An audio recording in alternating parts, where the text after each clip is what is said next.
Utang ng Pilipinas pumatak na sa 15.69 trillion pesos. Ang detalye ng balitang yan mula naman kay Kapartner MJ Mondihar. Kapartner MJ.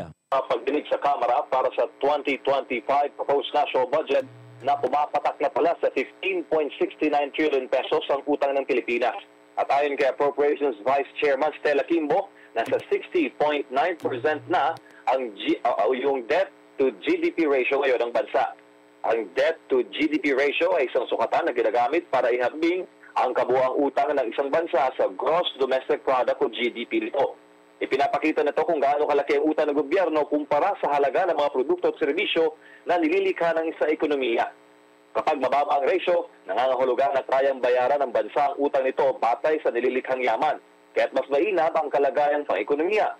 Kapag mataas ang ratio, maaaring mahirapan ang bansa sa pagbabayad ng utang na nagpapahiwatig ng maselang sitwasyong pinansyal.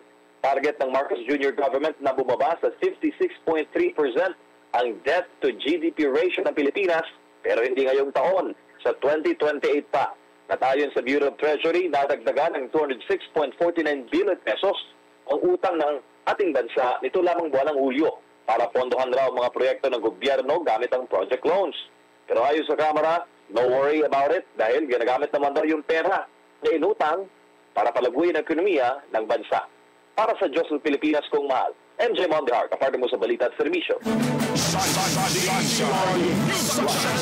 Samantala, upgrade ng Pag-asa isinusulong sa Senado. Ang detalye ng balitang yan mula naman kay Kapartner Troy Gomez. Troy. Warn them about the geohazard areas. Hinikayat ni dating Senate President Juan Miguel Zubiri ang gobyerno na gawing prioridad ang pag-upgrade ng Philippine Atmospheric, Geophysical and Astronomical Services Administration o Pag-asa para sa mas maayos na weather forecasts. Ayon kay Zubiri, may mga kakilala siyang piloto ang may mas tiwala pa sa forecast mula sa ibang bansa kumpara sa Pag-asa. Sa budget hearing ng Department of Science and Technology sa Senado, sinabi ni Zubiri na kailangan kasi anya ito para maprotektahan ang buhay ng mga tao at makaiwas sa epekto ng kalamidad. I can't believe it na naman ang daming namatay itong last bagyong Enteng dahil sa baha, nagkaroon ng landslide. It's a failure for me, no? Napaka sakit itong pangyayari dahil it is again a failure of us to inform the people about the weather, and it is also a failure of us as a government to warn them about the geohazard areas. Batay sa datos ng 2024 World Risk Report, kabilang ang Pilipinas sa pinakamadalas na tinatamaan ng kalamidad mula sa 173 ng mga bansa. Sa pagdinig, ikinalungkot ni Zubiri na dahil sa kakulangan sa kapasidad sa weather forecasting ng bansa, ay maraming buhay ang nawala tuwing may bagyo, lalo na sa pananalasa ng bagyong Enteng kamakailan. Dahil din anya sa hindi eksakto ng weather forecast ay apektado ang pag-aaral ng mga estudyante dahil sa mga pagsususpinde ng klase. It really boggles the mind, and it happens every time when school is called off on a particular day, tapos napakainit sa labas, walang ulan. Dagdag din ni Zubiri na sa maling pagtansya ng panahon ay apektado rin ang trabaho sa nasyonal at lokal na gobyerno pati na rin sa ilang pribadong kumpanya sa loob ng ilang araw. Ito ay magdudulot ng negatibong epekto sa ekonomiya. Limitado rin anya ang kagamitan ng Pag-asa. 11 lamang sa 19 na Doppler radars nito ang gumagana na isang kritikal na kagamitan para sa pagsusubaybay sa ulan, bagyo at thunderstorms. Sinabi niya na ang kakulangan sa kagamitan na ito ay nagpapahirap sa Pag-asa na magbigay ng tumpak na impormasyon sa panahon. Bakit sa ibang bansa, for example, I'm an official, as Senate President, I went official missions to different countries, ASEAN and Europe.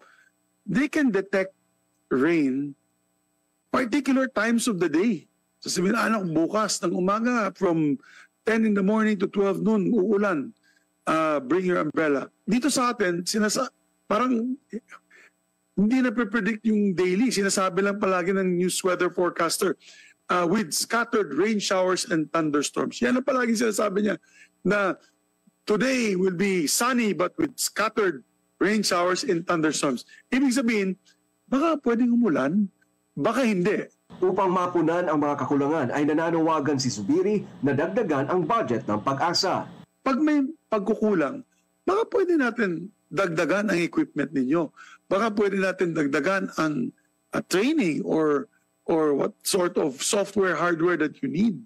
Para sa taong 2025, 49.253 billion pesos ang orihinal na proposed budget ng Pag-asa, ngunit 28.772 billion lamang ang naprubahan para sa National Expenditure Program.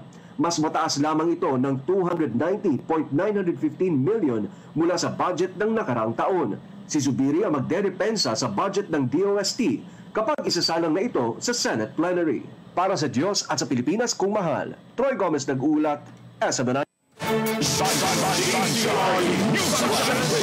Dagdag pang balita, deadline para sa online reactivation pinalawig ng COMELEC. Ang detalye mula naman kay Kapar Margot Gonzales. Margot. Nilawag pa nga ng Commission on Elections sa COMELEC ang online filing para sa reactivation. Mula sa September 7 na deadline, base sa anunsyo ng Commission, extended ito hanggang September 25 ng kasalukuyang taon. Ginawa ng COMELEC ang extension dahil na rin sa dami ng mga deactivated voters na maaaring magpa-reactivate ulit.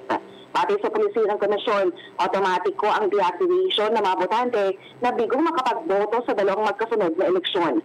Samantala para sa reactivation, maaaring mag-apply para dito online basta kompleto ang biometrics ng aplikante sa local COMELEC office kung saan ito nagparehistro. Ang aplikasyon ay kailangan gawin sa pamamagitan ng pagpapadala ng mensahe sa opisyal na email address ng mga election officials sa buong bansa na makikita yan sa official website ng komisyon at www.comelec.gov.ph. Para sa Diyos sa Pilipinas Kumahal, Mark Gonzales, kaparma sa balita at serbisyo.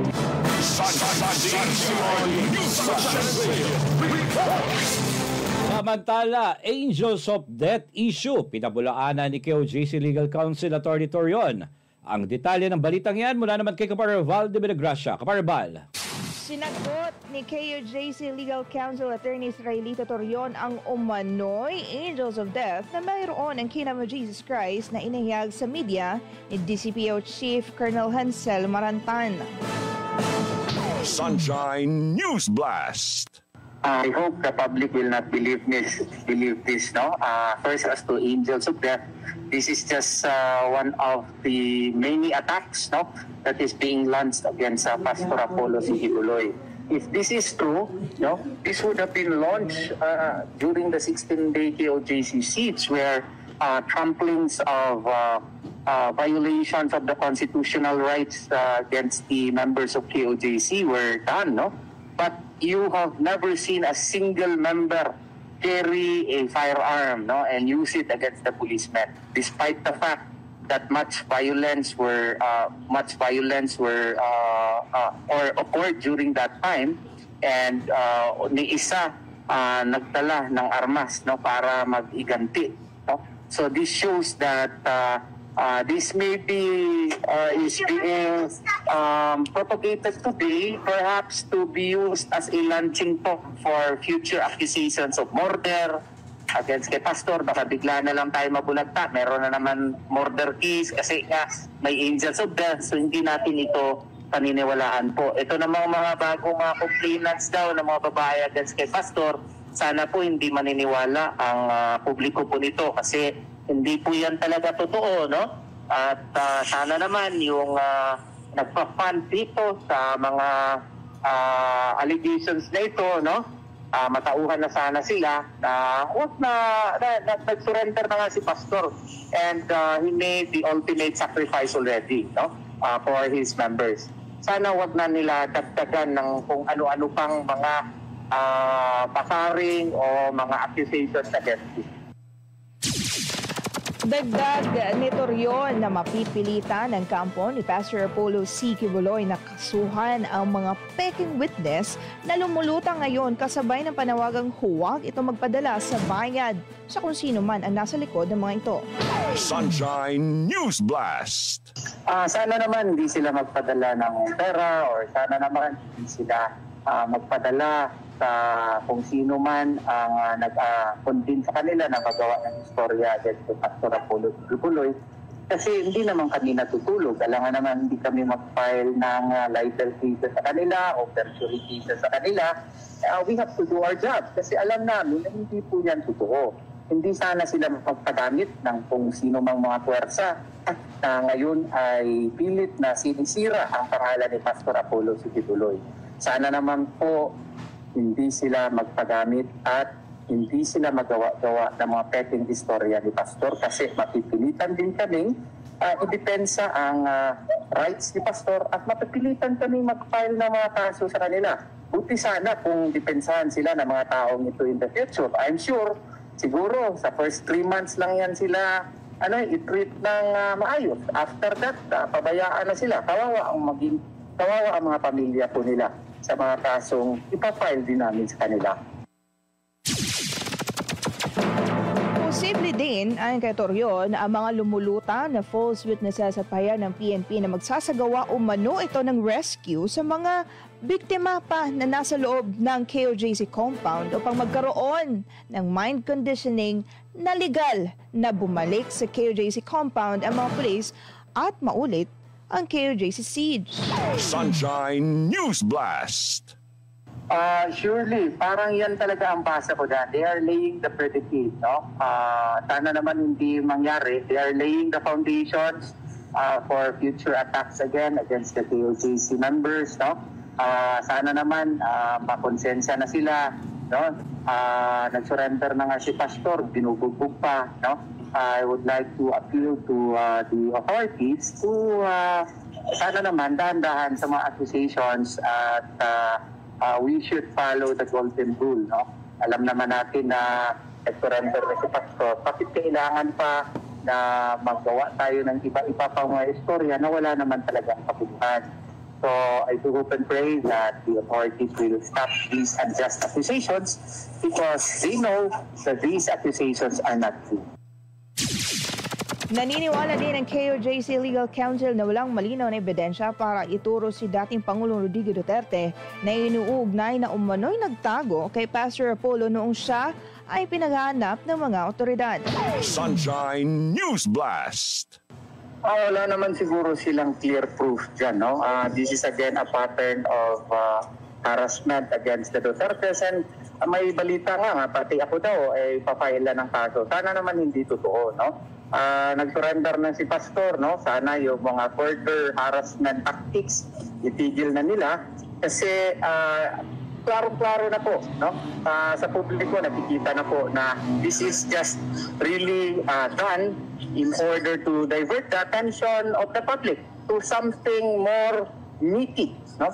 So para naman sa itaunlad ng ating bansa, let us stop this further divisiveness of our country and let us continue to work for the good of our nation and our country. Pastor Apollo C. Quiboloy will eventually be acquitted in the cases filed against him, and let us not further divide this country by filing unfounded charges against known political nemesis of this administration. Ang pahayag ni Attorney Israelito Torion.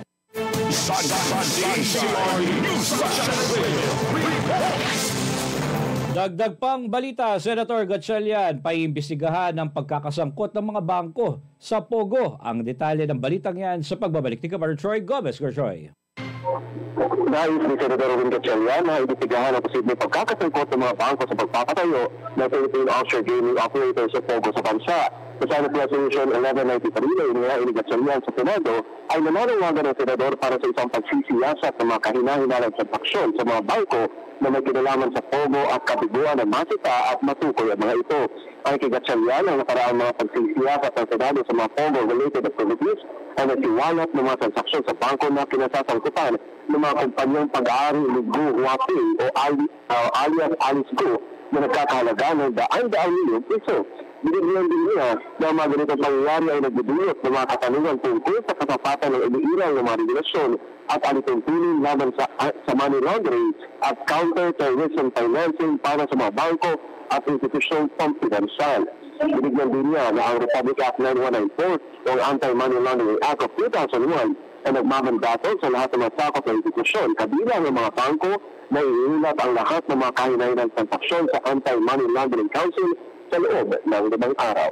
Para sa Diyos at sa Pilipinas, Troy Gomez, Kapatid mo sa Balita Serbisyo.